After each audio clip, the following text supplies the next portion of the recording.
Buenos días. A continuación voy a explicaros los puntos números 4, aceleración, 5, movimiento rectilíneo uniformemente acelerado y 6, caída libre del tema 7 del libro. Parece evidente que no todos los cuerpos se van a mover siempre a una misma velocidad, como ocurría en el movimiento rectilíneo y uniforme, en el cual la velocidad era constante, sino que lo normal es que los cuerpos vayan cambiando de velocidad. A este cambio de velocidad en un tiempo determinado es a lo que se le denomina aceleración. Al igual que cuando hablábamos de la velocidad, hablamos de una velocidad media y de una velocidad instantánea, en la aceleración también podemos hablar de una aceleración media y de una aceleración instantánea. En la aceleración media lo que tenemos es la variación de la velocidad con respecto a la variación de tiempo, es decir, la velocidad final menos la velocidad inicial entre el tiempo final menos el tiempo inicial. También existe una aceleración instantánea que, por similitud con la velocidad instantánea, tiene lugar cuando el tiempo que tomamos es infinitamente pequeño, cuando tomamos un intervalo de tiempo muy pequeño. Este nuevo concepto de aceleración media es el que nos va a permitir trabajar con el movimiento rectilíneo uniformemente acelerado, con el MRUA, movimiento rectilíneo uniformemente acelerado. Uniformemente acelerado nos quiere decir que la aceleración va a ser constante, va a tener siempre un valor distinto de cero y que la velocidad va a ir cambiando como consecuencia. Habíamos visto que la aceleración la habíamos definido como la velocidad final menos la velocidad inicial partido del tiempo final menos el tiempo inicial. Si consideramos que el tiempo inicial vale 0, esta ecuación nos queda de la siguiente manera. Aceleración es igual a velocidad final menos velocidad inicial partido de tiempo. Bueno, de tiempo final. El tiempo final lo pasamos al otro lado multiplicando y la v sub 0 la pasamos sumando, de manera que la velocidad final va a ser igual a la velocidad inicial más la aceleración por el tiempo. Esta va a ser una de las ecuaciones en las que trabajemos en el movimiento rectilíneo uniformemente acelerado, para calcular las velocidades que van teniendo lugar en los distintos tiempos, en función de la aceleración a la que se ve sometido y de la velocidad inicial con la que empezaba. Esta ecuación, si os fijáis, es muy parecida a la que teníamos en el movimiento rectilíneo y uniforme para la ecuación de la posición. X es igual a x sub 0 más velocidad por tiempo. Son ecuaciones muy similares, pero en este caso lo que trabajamos es la velocidad. En el movimiento rectilíneo uniformemente acelerado también vamos a tener una ecuación para calcular las posiciones. Esta ecuación es x es igual a x sub 0 más v sub 0 por t más un medio de la aceleración por el tiempo al cuadrado. Esta segunda fórmula ya es distinta y os la tendréis que aprender de memoria porque la trabajaremos. Juntando estas dos ecuaciones se podría llegar también a otra ecuación que en algún caso se podría llegar a utilizar, que nos dice que la velocidad final al cuadrado menos la velocidad inicial al cuadrado es igual a 2 por la aceleración por la variación de posición. Quizás en algún caso la utilicemos, pero en principio las dos ecuaciones que vamos a utilizar con mayor asiduidad van a ser estas dos, la de la velocidad y la de la posición. Entonces, una vez visto un poco cuáles son las ecuaciones del movimiento rectilíneo uniforme, vamos a hacer un ejercicio, el ejercicio número 9. En el ejercicio número 9 nos dice que el fórmula 1 del simulador, el simulador se refiere al que tenemos aquí arriba, tenemos que coger de él el dato de la aceleración, que son 10 metros por segundo. Nos dice que parte del reposo desde el origen de coordenadas y recorre una larga recta. Bueno, entonces vamos a hacer un pequeño dibujo. Este va a ser el origen de coordenadas. Parte del reposo el coche de Fórmula 1, que es ese de ahí, y se va a desplazar hacia la derecha. Como nos dice que parte del reposo, la velocidad inicial va a ser igual a 0. La aceleración que tiene la tenemos que coger de la parte de arriba, de la explicación teórica, que son 10 metros partido por segundo al cuadrado. Y lo que nos pide en el apartado A es calcular el tiempo que necesita para adquirir una velocidad de 220 km por hora. Velocidad final es igual a 220 km por hora. Y nos preguntan por el tiempo. Como nos dice que lo queremos en el sistema internacional, vamos a pasar los kilómetros por hora a metros segundo.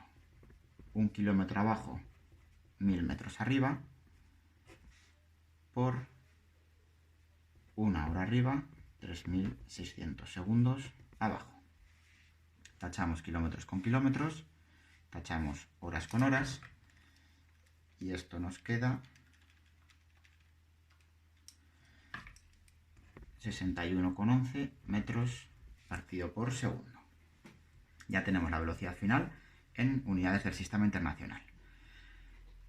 Entonces voy a escribir las dos ecuaciones del movimiento rectilíneo uniformemente acelerado. Velocidad final es igual a velocidad inicial más aceleración por tiempo, y posición final es igual a posición inicial más velocidad inicial por tiempo más un medio de la aceleración por el tiempo al cuadrado. Como en el apartado A nos daban la velocidad final y nos pedían el tiempo, voy a sustituir en esta ecuación de aquí los datos que conozco.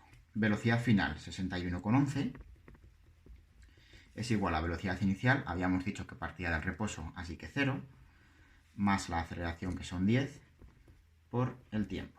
Y aquí despejamos el tiempo, que nos queda 6,11 segundos. Ese es el tiempo que tarda en alcanzar una velocidad de 61,11 metros por segundo. En el apartado B nos preguntan cuál es la distancia que habrá recorrido el coche en ese momento. Es decir, nos están pidiendo por la posición en la que se encuentra. Así que voy a sustituir directamente en esta ecuación de aquí. X es igual, X sub 0 empezaba en el origen de coordenadas, así que 0, más V sub 0, que era 0, más un medio de la aceleración, que eran 10, por el tiempo, que le acabamos de calcular, 6,11 al cuadrado. Esto nos sale 186,7 metros. Esa sería la distancia que ha recorrido el coche en los 6,11 segundos.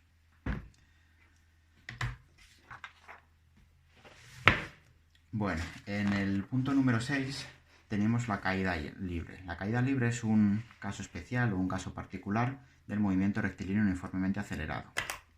Si vosotros tiraseis un papel y una bola de plomo y los dejaseis caer, veríais que, bueno, evidentemente el plomo, la bola de plomo, llega antes al suelo y el papel llega un poco más tarde.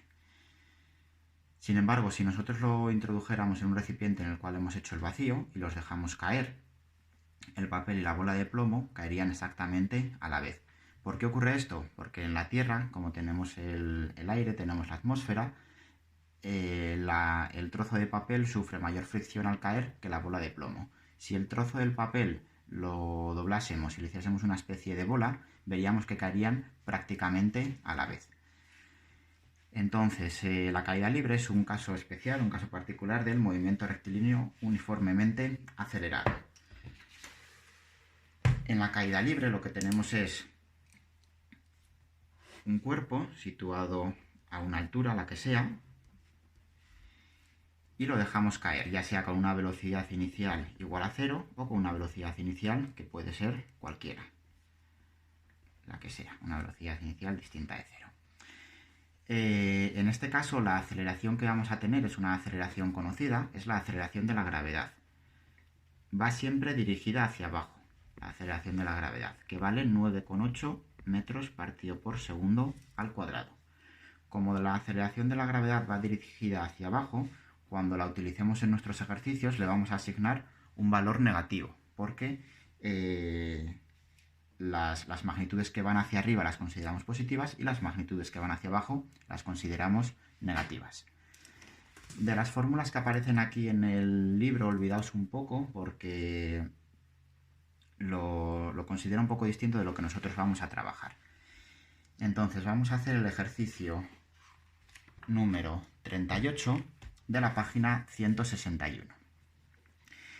En el ejercicio número 38 nos dice que tenemos la torre de Pisa.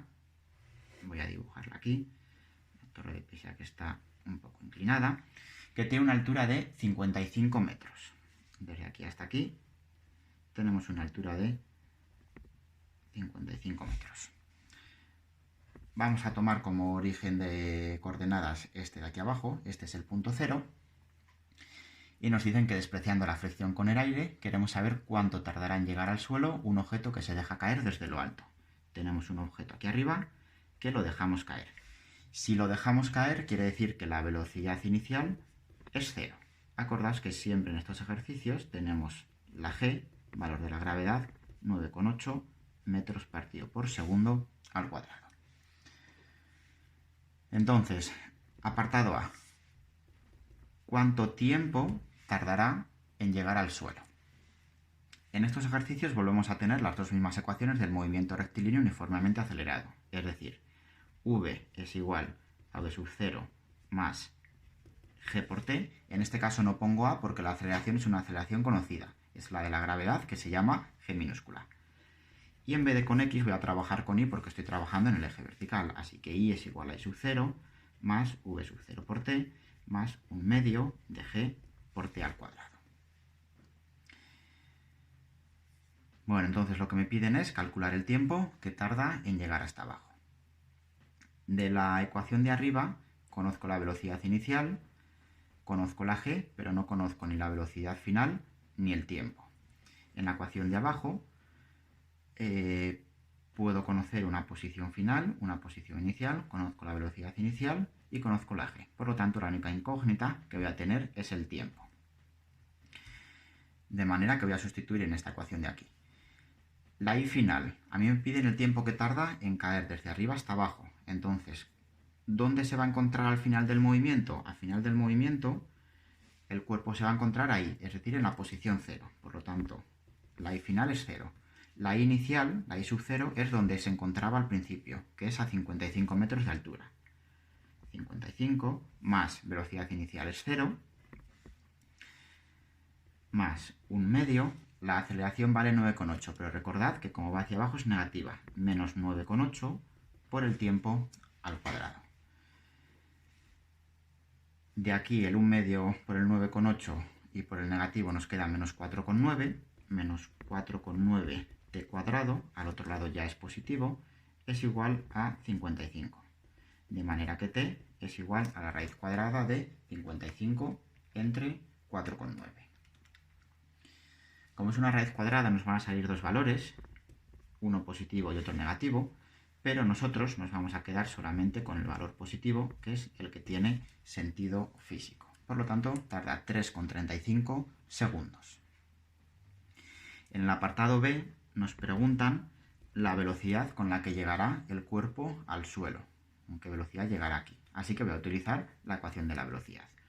V es igual, V sub 0 habíamos dicho que partía del reposo, así que 0, menos la aceleración de la gravedad negativa, 9,8 por el tiempo que ha tardado, 3,35.